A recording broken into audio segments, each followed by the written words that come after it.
Before we begin, viewer discretion is strongly advised. This is for entertainment and education purposes only. This is the verbatim federal courtroom testimony from Day 5 of the Sean Diddy Combs trial as reported by Inner City Press.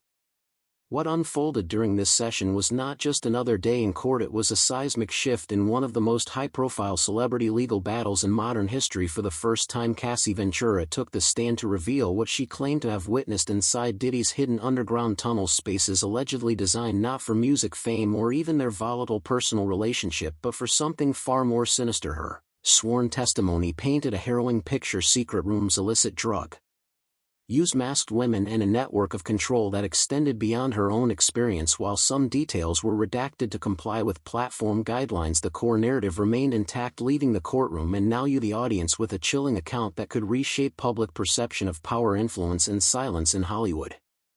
Day 5, a courtroom on edge.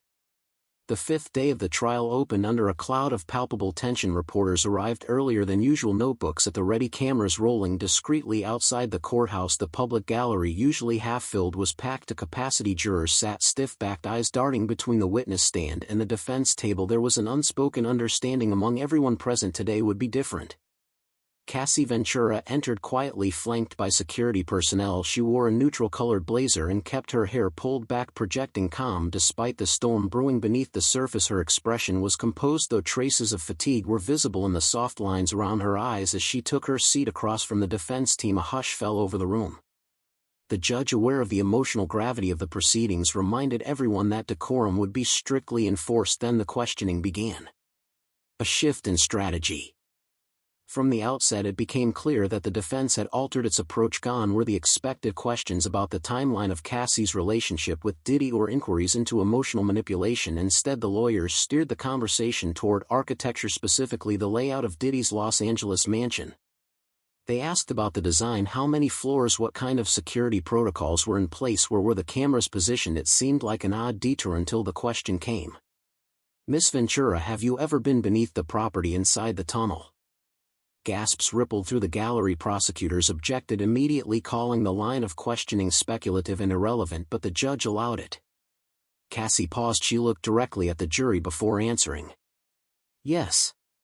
That single word shifted the air in the courtroom. Whispers broke out, quickly silenced by the bailiff. For months, rumors had circulated online, in Reddit threads and anonymous blogs, even in late-night comedy monologues, about secret underground passages beneath Diddy's properties, but until now no one had confirmed their existence.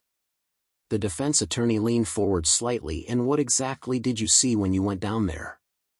Cassie took a deep breath. I didn't want to go, she said. He told me to follow him. He said he had something to show me. He was high. I was confused, but I followed. The hidden entrance. She described how the entrance wasn't located within the mansion itself, but rather behind a section of landscaping near the pool area. From the outside, it appeared to be nothing more than a gentle slope covered in foliage, but beneath the leaves, she explained, was a hatch, a concealed entryway that led underground. When she stepped inside, the temperature dropped instantly. The air grew damp, colder than she expected. Concrete stairs spiraled downward, leading to a steel door that required a code to open. Once inside, she realized this wasn't some emergency shelter or wine cellar. This wasn't just some safe room, she testified. It was something else entirely. She hesitated, then continued, I knew the moment I stepped in that this place wasn't meant for comfort. It felt institutional, like a hospital or a prison. Inside the tunnels. As Cassie walked further into the corridor, fluorescent lights flickered above, casting harsh shadows against the bare concrete walls. A low mechanical hum filled the space, making it difficult to hear anything else clearly. There were no windows, no natural light, and most notably, no cell phone signal. He walked ahead of me, she said, talking to himself, mumbling something about proving a point. I thought about turning back, but I didn't. He had that look in his eye, the one that said, don't argue. After passing through a secured door unlocked with a keypad, they entered what she described as a large chamber-like room. Red lighting bathed the space, illuminating leather furniture, shelves lined with strange props, masks, ropes, oils, latex outfits, and mirrored panels on both the ceiling and floor. The walls were padded, soundproofed. There was a smell, she recalled, like cleaning chemicals mixed with sweat and something else, something I can't describe. She paused, choosing her next words carefully. It wasn't for relaxation, it wasn't for fun. It felt clinical, and yet it also felt perverse, like it was built for control, for power over someone else. Witnesses in the shadows. Pressed by the defense, Cassie admitted she hadn't been alone during that visit. Yes, she said there were 2 women there. One was lying still on a couch, the other sitting near a tripod-mounted camera. Neither spoke nor moved much. Diddy referred to them as performers, but Cassie was never formally introduced. I didn't stay long, she said. I made an excuse. I said I felt sick. Back upstairs, she locked herself in the bedroom. Hours later, Diddy confronted her. You never saw anything, he told her. You don't repeat anything. That place is fermented for you. It was the first and only time she went down there, but she never forgot it. More than one room. When asked to elaborate on the layout, Cassie provided even more unsettling details. There weren't just 1 or 2 rooms, she said. There were 4. The second room had no lights at all, just a bench in the center and chains bolted to the wall. The third contained a full-length mirror and a digital panel next to a bed. She didn't know what the panel was for. The fourth held nothing but a chair and a box of wires. That's when I told him I wanted to leave, she said. Diddy didn't argue, he laughed. You're not ready, he told her. This is too real for you. But what unnerved her most was the phrase he whispered before opening the final door. This is where I bring the ones I own. Voices behind closed doors. Cassie said she heard muffled sounds behind one of the doors, initially mistaking them for distorted music, but soon she realized they were voices. She couldn't confirm who was inside. She didn't want to know. She left that night shaking. Her clothes carried the scent of the place for hours afterward. In court, she admitted she had never spoken of it to any, not friends, not family. Because I didn't want to disappear, she said. That's how it felt like. If I said something, I'd vanish, just like those girls in the room. Why speak now? Under cross-examination, the prosecution asked why she chose now to come forward. Because it's not just about me anymore, she replied. Because he's still doing this. Because if someone else ends up down there and never comes back. Her voice trailed off. The judge called for a brief recess, but no one moved. Not a single person in the courtroom stirred. What had just been said wasn't just testimony, it was a warning. Freak-off's the code word. When court resumed, the questioning shifted to the events Diddy referred to as freak-offs, a term already familiar from text exchanges shown in earlier testimony. What does that mean? The defense asked. Cassie nodded slightly. A planned night, she said. It always involved sex, sometimes with multiple people, sometimes filmed. Diddy assigned roles, gave instructions. Drugs were often mandatory. Jurors were shown text messages spanning years. In one, Diddy wrote, "Game starts at 10 o'clock p.m. No breaking character until 8 o'clock a.m. In another, "Bring candles, grab outfits, I want you in a wig." These weren't isolated events, Cassie clarified. They happened at least twice a month. Some were spontaneous, others were scheduled, like business meetings with assistants arranging logistics. She admitted she sometimes agreed to participate. But agreeing while drugged isn't consent, she added. I was often high, sometimes I didn't remember what I had done. Drug use and control. Prosecution pressed further. What substances were commonly used? Opiates, she said. MDMA, benzos, weed, mostly pills. She didn't ask for them often. She didn't know what she was taking until she passed out. They were handed to me by Diddy or his staff, she testified. He'd say it was something to help me relax, but it made me foggy, slow, compliant. She recalled waking up on the floor of his Miami home drenched in sweat with a camera light still on. I don't know how I got there, she said. I don't know who was in the room. Eventually she suspected videos were being kept. He told me, "You're mine forever now." At first I thought it was just words, then I realized was documenting things for control. Abuse beyond the bedroom. Cassie described how the control extended beyond intimate moments. If I left the house without checking in, she said, he'd call 50 times. If I didn't answer, he'd threaten to ruin everything. She believed he instructed people in his circle to stop supplying her drugs, claiming she was stealing from him. It was like he was cutting off my access to anything outside of him, she said. I was completely dependent. At one point she tried to seek help through a luxury rehab disguised as a spa. He showed up, she said, told them I was just dramatic. I checked out the next day. She admitted trying multiple times to quit pills on her own. But I couldn't, not with him still in my life. She wasn't the only one. Asked whether she was the only woman involved, Cassie shook her head. No, she said, I wasn't the only one, not by a long shot. She described encounters with other women, sometimes escorts, sometimes strangers, sometimes celebrities. They'd arrive by car service, she said, sometimes masked, sometimes crying. I didn't ask questions, I was too scared. She identified Tiffany Red, a former friend, as someone who had seen what happened behind closed doors.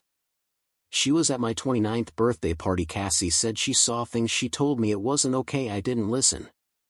The court revisited an open letter Tiffany had written years later, published in Rolling Stone, calling out Diddy's behavior. She tried to speak out, Cassie said. She was silenced. Staff complicity. Did any staff members witness what was going on?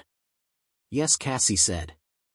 His assistants helped coordinate arrivals, cleaned up afterward. She didn't know how much they knew, but they weren't blind. She recalled catching one assistant walking in on them once. He didn't flinch, she said, just said, "Sorry, boss." Defense attorneys argued this didn't prove criminal intent. But Cassie's words struck a nerve. It wasn't about sex, she said, it was about obedience, submission. He needed to feel untouchable. Why stay silent for so long? When asked why so many stayed silent, Cassie answered immediately. Because we thought no one would believe us, because he's Diddy. She paused. But now the truth is out, and I'm not the only one ready to speak. Physical abuse, the final chapter. The prosecution turned to the most harrowing portion yet: physical abuse. Did Mr. Combs ever physically assault you? Cassie nodded, staring down. Yes, many times. She described early signs: grabbing her wrist too hard, pushing her during arguments, always followed by apologies, promises it wouldn't happen again, but it always did. Photos of a gash above her eyebrow were displayed. Cassie confirmed it was from a night she came home late after a solo dinner. He thought I was cheating, she said. I wasn't. She recounted being kicked in the back after Diddy read a text from another man. Kid Cudi, she said, he thought we were having an affair. She explained how even when she tried to walk away, he found ways to punish her. He'd send messages through people I trusted, she said, make sure I felt watched, make sure I remembered who was in control. When asked why she didn't go to the police, she responded, because I didn't think anyone would believe me. He had power, I didn't. Then came the revelation that stunned the courtroom. After one of the worst nights, she said, voice steady, he threw me off a boat in the Caribbean, said I was dead weight. I swam to shore, she said, and still went back to him. One juror visibly trembled. The judge called for a pause, but the damage was done. Cassie had made it clear this wasn't symbolic abuse, it was violent, real. The Intercontinental Hotel incident. The final segment focused on the infamous event at the Intercontinental Hotel. This wasn't a rumor. Prosecutors said this was the night that changed everything. Cassie confirmed it was the night before her movie premiere. I had waited years for that premiere, she said. I was proud of the film, I wanted to celebrate. But Diddy had other plans. He pressured her into one last freak-off. "ITLL, be quick," he told her. "ITLL, help us reconnect." She was hesitant, said no at first, but he persisted. It was tradition, he said, every big moment needed one of our nights. She relented. "I wanted peace," she said. "I didn't want to fight the night before my red carpet event." The night unravels.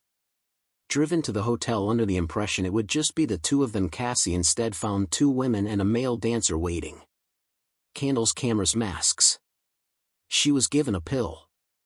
He said it would help me loosen up. She was already exhausted. She took it. She remembered flashes off the dancer of Diddy recording on his phone of herself in the mirror, slurring words she didn't remember saying. Then nothing. She woke up hours later alone, covered in sweat. She checked her phone. He had sent a message, "You were amazing and proud." She didn't know what he meant. She never asked. She got up, cleaned herself off, and walked the red carpet hours later with a smile. No one knew. No one saw the bruises under the dress. The aftermath and healing. In the final segment, Cassie spoke about healing. "At first I pretended none of it happened," she said. "I told people we just grew apart." But inside she was broken. She began therapy. Then she started remembering details: nights repressed, people met, rooms entered. Her civil lawsuit was filed swiftly and settled quickly. But it wasn't about money, she said. It was about my record, a document that said I wasn't crazy, it happened. Her lawsuit opened the floodgates. Other women came forward. FBI raided Diddy's properties. Reporters asked for interviews. I declined. She said I didn't want to become a symbol, I just wanted to be free. Now here she weighs in federal court recording everything in detail under oath. When asked what I hope comes of this, she said my answer is immediate accountability. Not just for me, she concluded, but for everyone who went through that house, for every person who disappeared into those tunnels and never spoke again. With that, her testimony ended. The courtroom sat still as the judge dismissed the jury for the day. Cameras weren't allowed inside. But the world outside already knew something monumental had just happened. Cassie Ventura didn't just testify. She tore the lid off a hidden world, one shielded by money, fame, and silence. And no matter what comes next, the truth is out.